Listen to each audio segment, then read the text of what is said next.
Ladies and gentlemen, on the second edition of Crime is Out of Control. The first thing I want to play here is a clip that I found to be extremely disturbing, if I'm being 100% honest. You know, after seeing this, I'm kind of worried about my own safety when driving at nights. All right. But before we get into it, you know, we have to do some housekeeping. Please remember, you know, to follow me on all platforms: Bolo V&R, Bolo V&R Clips, and Bolo V&R. And of course, you already know, Cash App is now available. It's in the description of the video. It's pinned in the comment section. And Nightbot drops all the important information periodically throughout the chat. Alright, now let's get into part 2 of Crime Being Out of Control. Let me share my screen real quick so you guys can see the video that I want to share. Ladies and gentlemen, bam, listen to this. Assaulted by two of their on-duty colleagues during a dispute over breaking a stoplight. Kirk Wright explains. The complainants, two police constables dressed in civilian clothing, say they were driving their private motor vehicle along the Mandela Highway when they ran the red light at the Portmore intersection close to 2 in the morning. They say immediately after they saw a vehicle with flashing headlights behind them but no blue light or siren. Instead, the driver was tooting his horn. The constables say they became fearful and kept driving. They say they only realized it was a police service vehicle when it drove up beside them. Upon realizing it was a police vehicle that was trying to stop me, I stopped. I pulled to my left. The service vehicle then came to the right side of my vehicle, and I identified myself as a police officer. However, I was greeted with hostility, hence I drove off. They say the cops then attempted to use the service vehicle to block them, and they eventually stopped at the stoplight at Duhaney Park. They say that's when the alleged assault started. The policeman who sat in the passenger seat of the private motor vehicle recorded portions of the incident.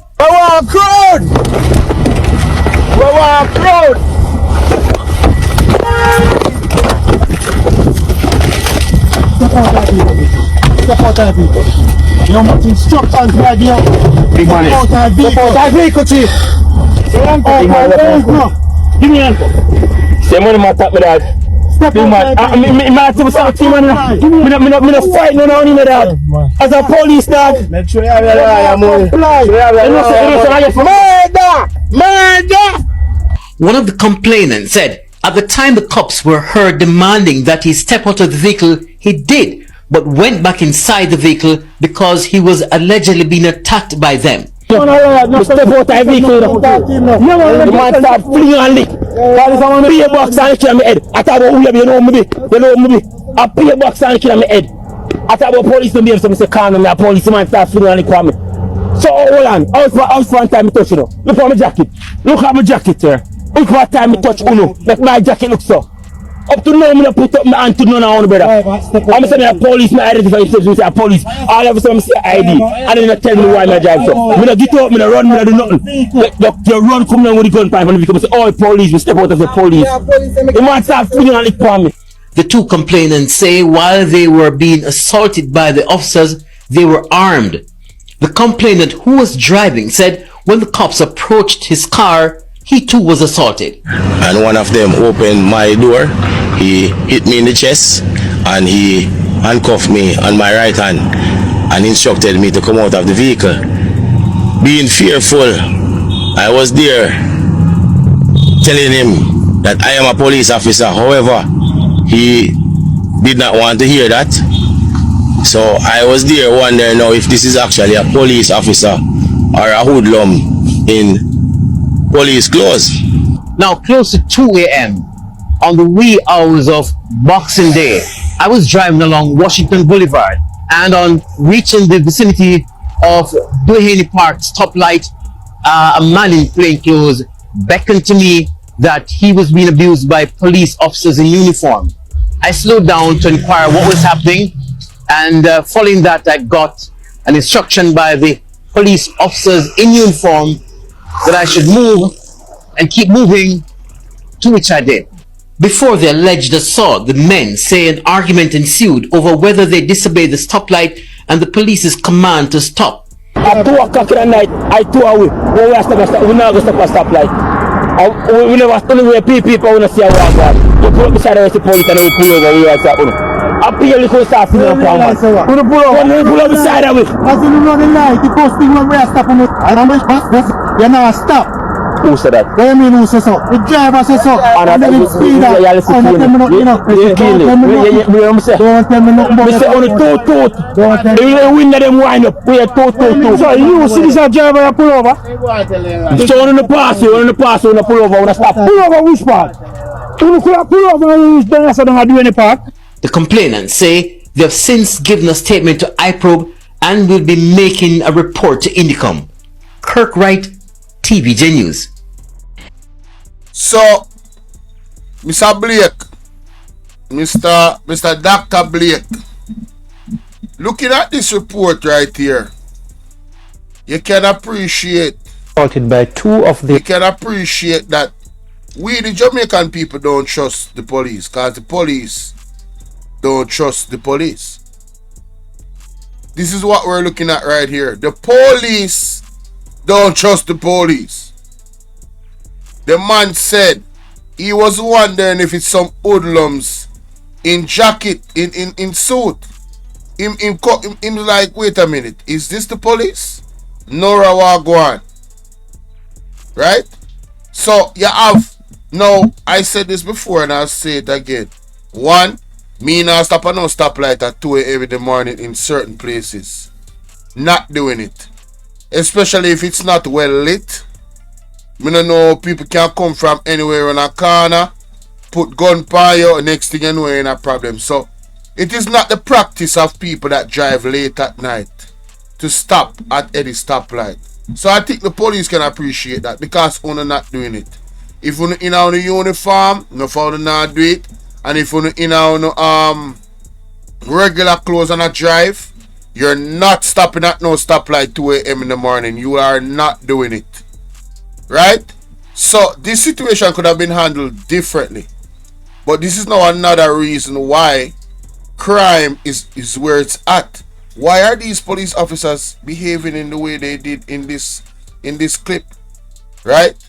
It's the approach for me. You feel what me I deal with? Right? It's the approach for me. Because them try to cut off the vehicle. Imagine the police that's in the vehicle, in the unmarked vehicle, right, is now in fear of their life. Mr. Blake, what you expect the Jamaican people them to do? If the police are in fear of their life when dealing with the police, it means that there's something fundamentally wrong with the approach of many of the police officers. Because this is not a one-off incident. There's many Jamaican citizens that have experienced this that we're talking about right now. Right? Look at the visual of look at this. Recorded portions of the incident. We want crowd! We want crowd!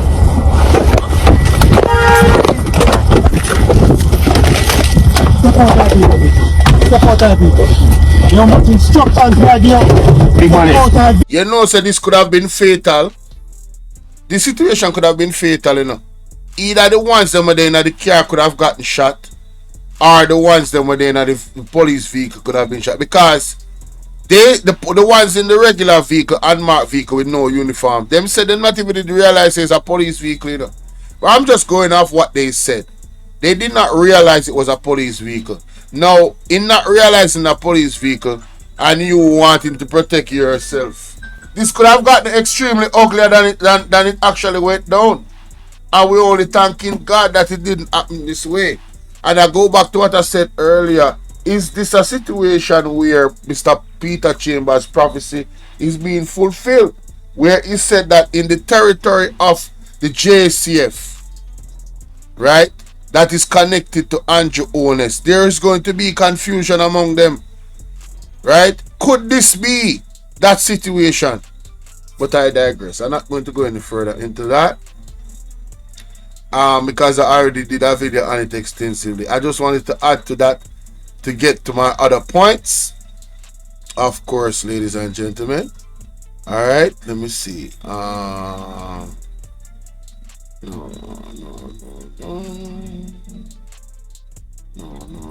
Okay. Yes, so we can go to this now. Now, let me show the clip. Shout out to Anissa Bella Rose. All right, big up Anissa Bella Rose. Wally for respect and manners. Let's get to this. This is a clip that I got from her after watching her video. Let's get to this.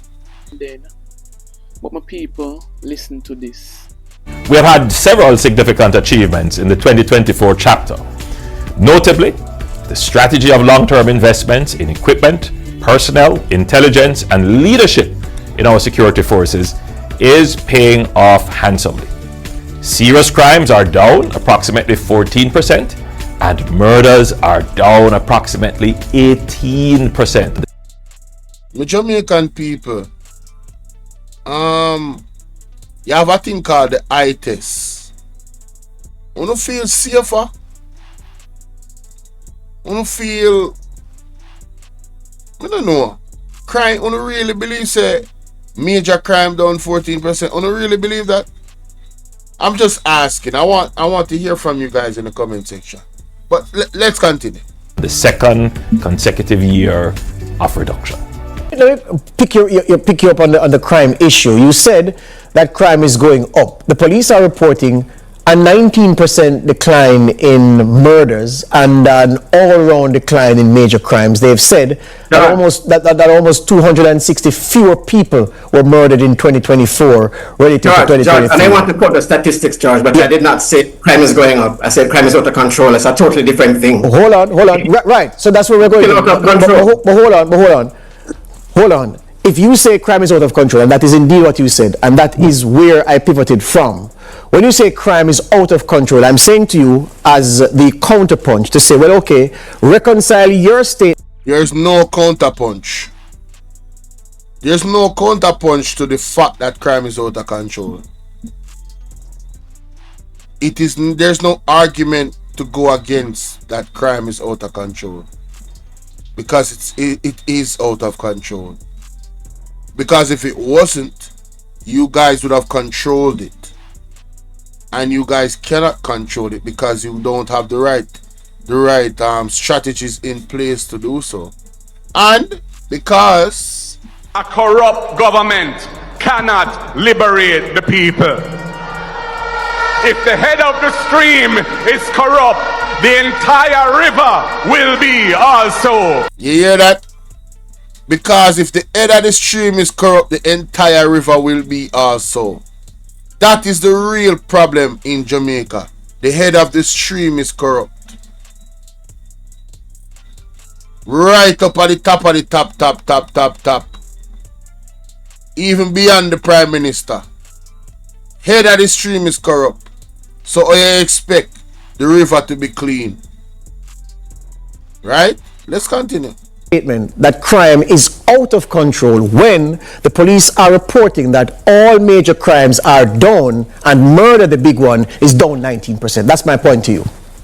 It's still out of control, George. I do surgery.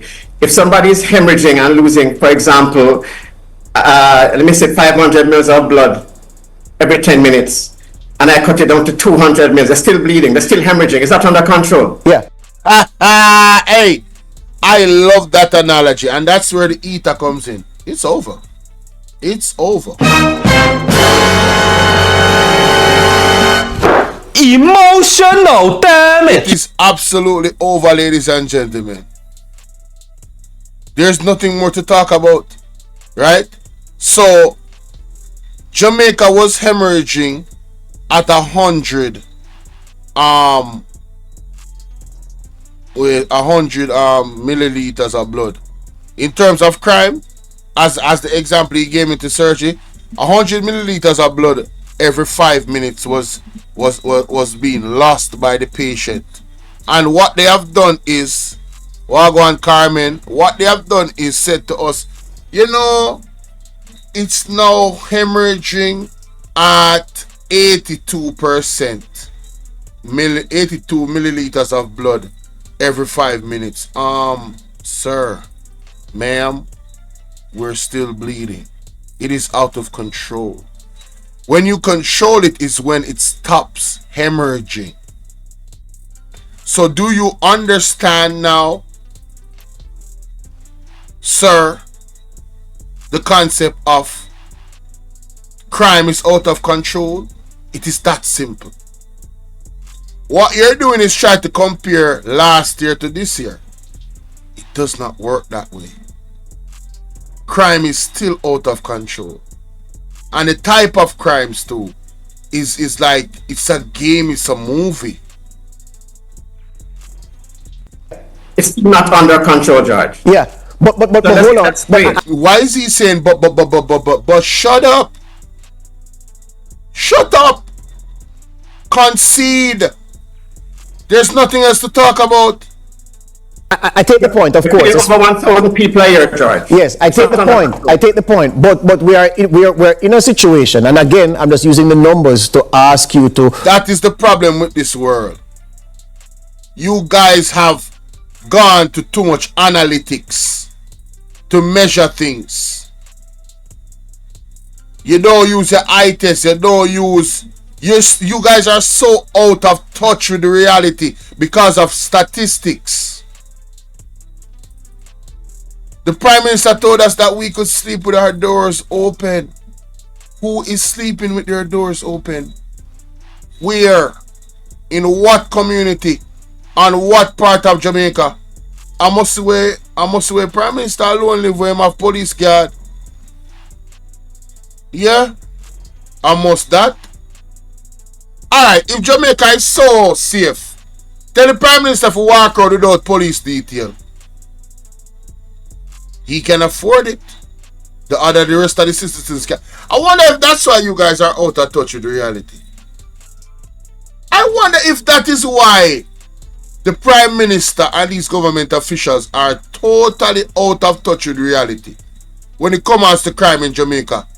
I'm telling you, if the Prime Minister today was to walk without security detail, unfortunately, there are people out there that hate his guts so much, they are going to touch him up.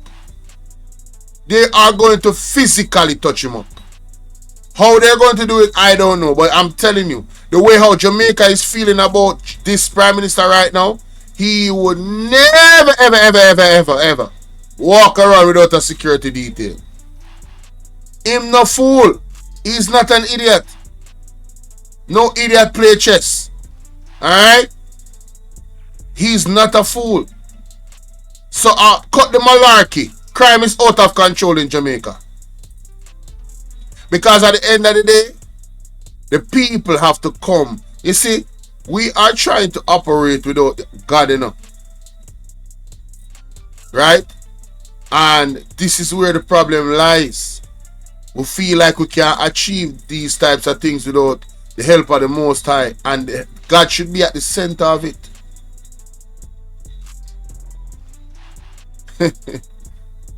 Reconcile or sharpen your perspective. I'm saying when it is that the murder statistics are above what they were for any review period, that is a basis for lamentation and for saying, well, nothing is working well.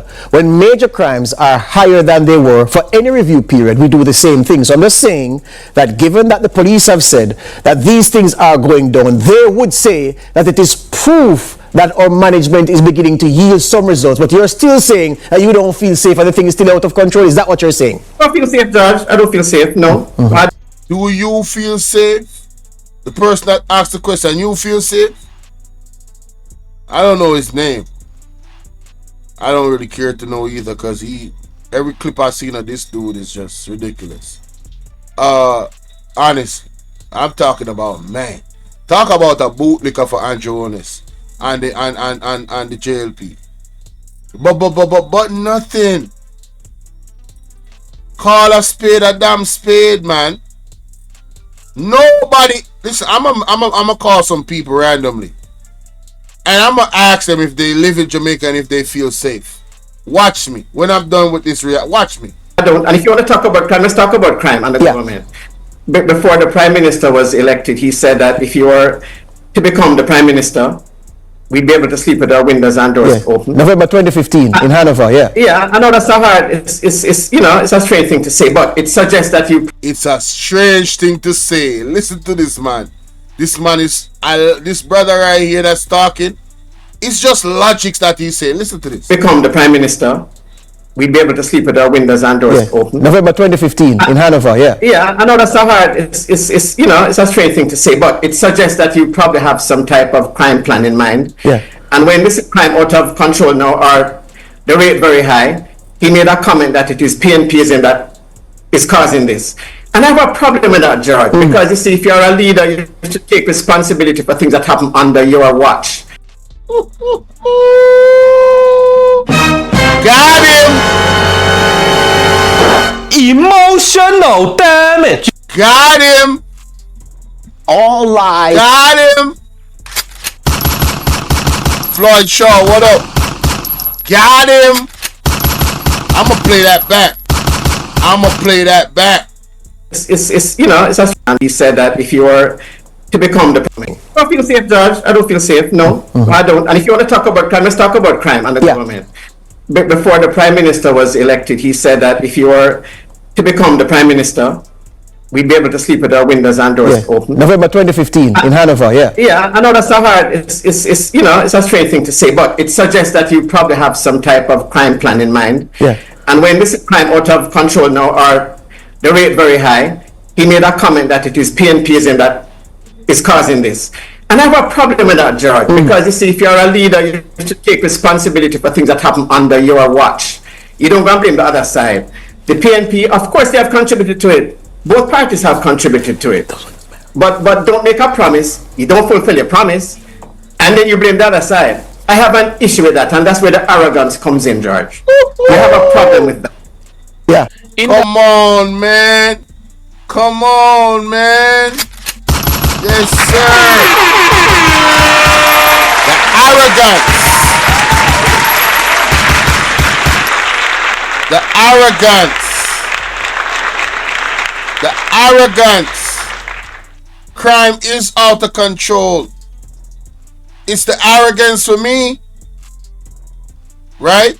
How in the world are you going to tell the people that under your leadership, we'll be able to sleep with our doors open? And as soon as you go into power, you don't fulfill your promise and people's looking at you like, so bruh, what is going on? Why is crime out of control? Why? I don't feel safe. I do not feel safe. Right? So what are we doing? Let's keep it a stack. Let's keep it a stack. And when people do that now, you have the die-hearted mad people them that want to come at you. Man, y'all better go find something to do. I'll tell you that right now. Real talk. Yeah. So shout out to the brother. He made excellent points. The arrogance, the lack of accountability by the prime minister, and it seems as if Mr. Blake is doing a similar thing. And I don't know why he's doing that. It's kind of strange. It really is. It really is kind of strange. Some of the stuff that he be saying sometimes. In regards to, you know, people's critique of the force. You know, he's gonna say that when people don't believe in the statistics, we are the ones that is eroding. All right, security forces urge to curb rise in mass murders. All right, let's listen to this audio. I think it's like 19 seconds.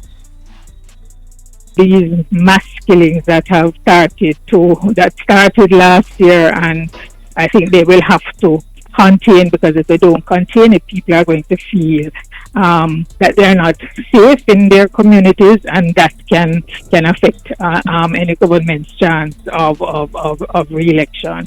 So you hear what their main it's all about the election, you know, guys. This is why they're going above and beyond to spread a narrative as if they have anything under control, when the reality is it is not under control, ladies and gentlemen. It is a bold-faced lie, in my opinion. We are not safe. None of that. I don't care what they talking about. All right. So let me know what y'all think in the comment section. That's my opinion. All right. Let me know what y'all think in the comment section. All right.